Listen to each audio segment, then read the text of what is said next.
Hello, good day. This is Angelo Santos, one of the support here in Groove Digital. And for today, I will show you how you can set a black element to a full width. So without further ado, I will just show you how you can set it up. And for this example, I will just go to the black section and grab myself, I believe, on any content here. So let's just give this one an example. I will drag this black element here. So it's now updating or uploading the black that we have added. So as you can see, this is the black and the contents. So I will just minimize this one. So as you can see here, this is an image and these are text elements inside this container, and this container is inside this block. All right.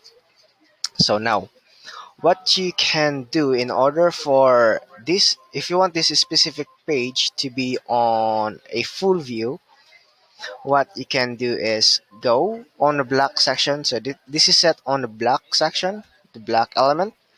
Click this pencil icon and you will have this style editor on the right. Go to the size and set this height here on relative to page. Once you have set this block to relative to page, set this slider to 100% view height.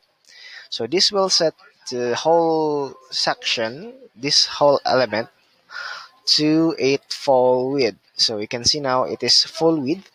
And as you can see also in the container, this is set on this side as default. So what you can do also here to put this on the center is go to the pencil icon and go to the size.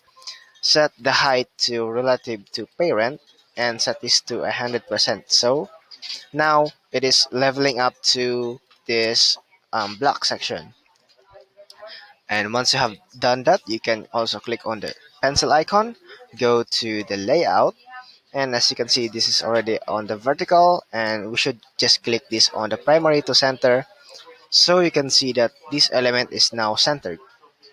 So if you try to preview this one, you will see now that this is on the center. So I do not have an option to scroll up or down or going to side, as this is set as full view on the black section. So I hope this helps and have a great day everyone.